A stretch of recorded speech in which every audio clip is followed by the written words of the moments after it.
Amis cyclistes, bien le bonjour. Aujourd'hui, sortie improvisée. Nous sommes dimanche, milieu d'après-midi. J'avais pas prévu de sortir, un peu la flemme. Et puis je vois la pluie arriver. Je me dis allez vas-y, ça se tente. On va certainement faire 1 heure, 1 heure et demie. Donc on va rester autour de la maison. De toute façon, il y a de quoi faire. Aujourd'hui, on va essayer de mettre l'accent sur la forêt. On va surtout rouler en forêt. Donc là, on y est déjà. Ensuite, on sortira du petit bois pour reprendre un petit peu de chemin, le champ, pour rejoindre la plus grande forêt à côté.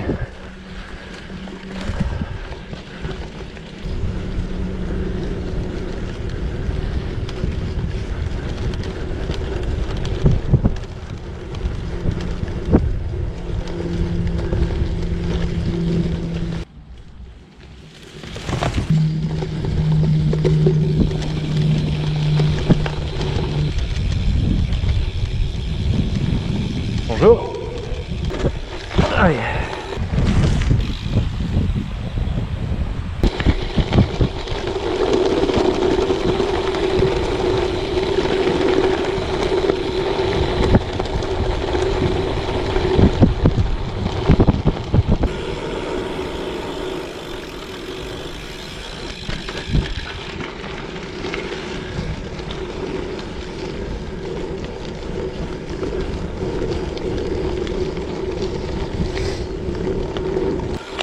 Je vais profiter pour répondre à un commentaire que j'ai eu sur une vidéo sur les réseaux. Quelqu'un me disait franchement pour faire ça, c'est pas du gravel, c'est du VTT, prends un VTT mon gars. Le gravel c'est l'Estrade Bianche.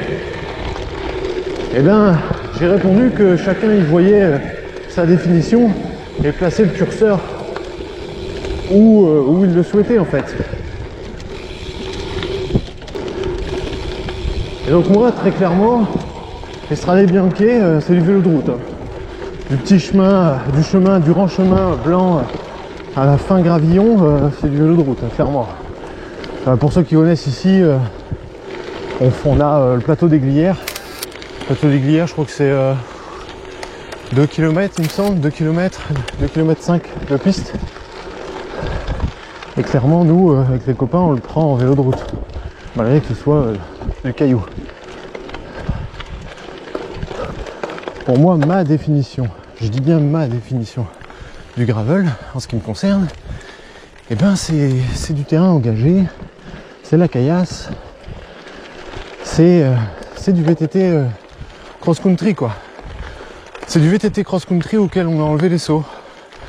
Je recherche en fait du challenge. Le VTT, j'en ai fait beaucoup. Et clairement, c'est pas que je me suis lassé, mais au bout d'un moment, tout est un peu facile en VTT. Alors, je fais pas d'enduro, je fais du cross-country, mais à partir du moment où je fais du cross-country, ou même du all mountain, sans la dimension de chrono, de temps à battre, ça manque un peu d'objectif. Le challenge pour moi, c'est clairement de partir sur du segment VTT avec le gravel, me demander si ça passe ou pas. Et ça, c'est un sentiment que j'avais plus avec le VTT. Jamais je me disais avec le VTT, est-ce que ça passe? Parce que ça passait automatiquement à chaque fois. Alors certains vont rigoler en disant ouais, va sur une piste de DH, tu poseras la question si ça passe ou pas, fais pas le malin. Non mais je faisais pas de la DH ni de l'enduro. Donc je m'en fous. Là pour du cross-country, tout passait. Donc là avec un vélo typé gravel, en l'occurrence pour moi cyclocross, se poser la question c'est challengeant. Comme là par exemple, c'est pas dit que ça passe. Ok, c'est bon. Par contre la suite c'est moins sûr. Parce que là on est dans du très raide, 15% sur la caillasse. Et si vous plantez l'avant sur la mauvaise caillasse, vous arrêtez, c'est fini. Ça passe plus. L'idée de ça passe pas, c'est comme en trial. C'est de me dire ça passe mais sans mettre un pied. C'est pour poser pied, ouais. Tout passe évidemment. J'y suis allé comme un cochon. L'idée c'est vraiment de pas poser pied.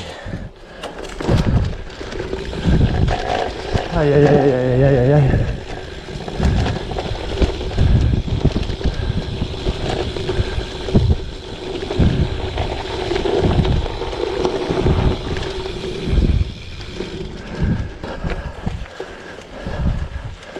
Après on va arriver sur une partie, on va faire une épingle à droite, sur une partie que je n'arrive pas à passer avec le gravel, parce qu'il y a une pierre à passer, une marche. Si l'avant passe, l'arrière. Alors une fois sur deux, j'ai les dents du plateau qui tapent quand c'est pas la manivelle du pédalier. Et quand ça tape pas, ça passe. Bah, en fait, c'est le pneu qui n'accroche pas sur la pierre. On va le tenter quand même. Allez. Bonjour.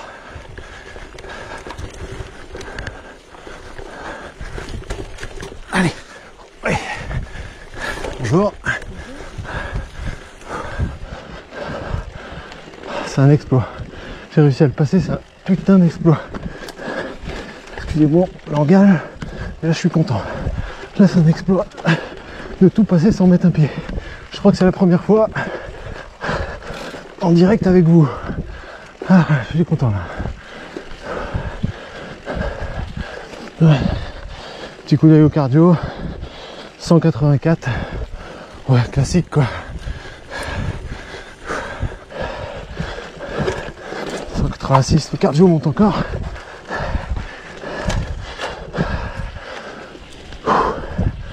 Ah, je suis fumé là. Ouais. Faut aimer se faire un peu violence. Hein. Sinon tu te traînes.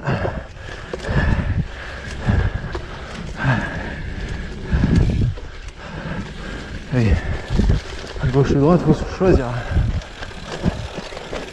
Voilà.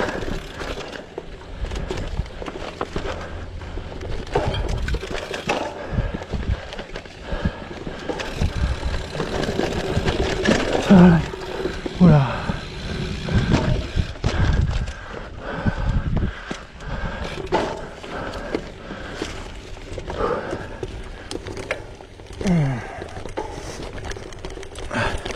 Là, c'est un petit peu trialisant. C'est bon.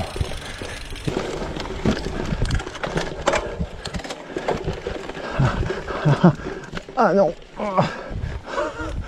J'ai failli me faire avoir. À la gauche.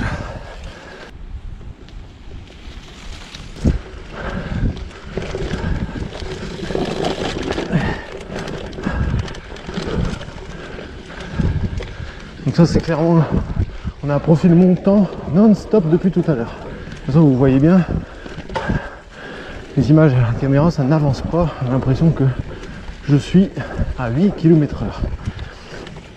Et donc, un profil montant depuis tout à l'heure, on aurait pu faire la boucle dans l'autre sens, ce qui nous aurait fait descendre tout ça. Et ces parties cassantes dans les racines, ça va pas faire du bien au vélo. Moi je m'en fiche, mais comme je ne vais pas savoir me freiner, je vais descendre ça comme un débile. J'ai pas envie de casser le vélo, parce que c'est pas le moment. Avec la pénurie de pièces dans le monde du cyclisme, c'est pas le moment de péter un dérailleur, clairement. Donc on choisit la partie montante. Tant pis pour les images sensationnelles. De toute façon, si vous suivez ma chaîne, c'est clairement pas pour le sensationnel, vous avez bien compris depuis longtemps.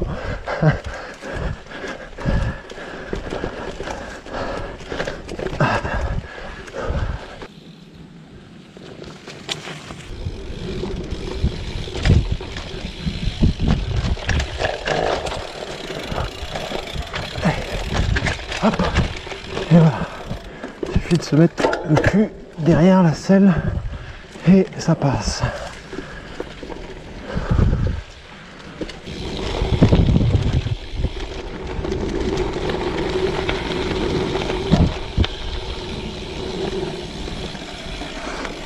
Oula, oula, j'ai voulu faire une petite glisse et j'ai perdu un peu le contrôle.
Oh, oh, oh, oh.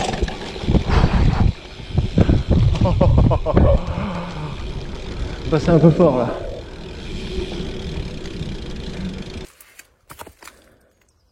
Sympathique ça, plein milieu de la forêt. Je félicite celui qui a eu l'initiative de venir écrire ça et surtout d'y poser un banc.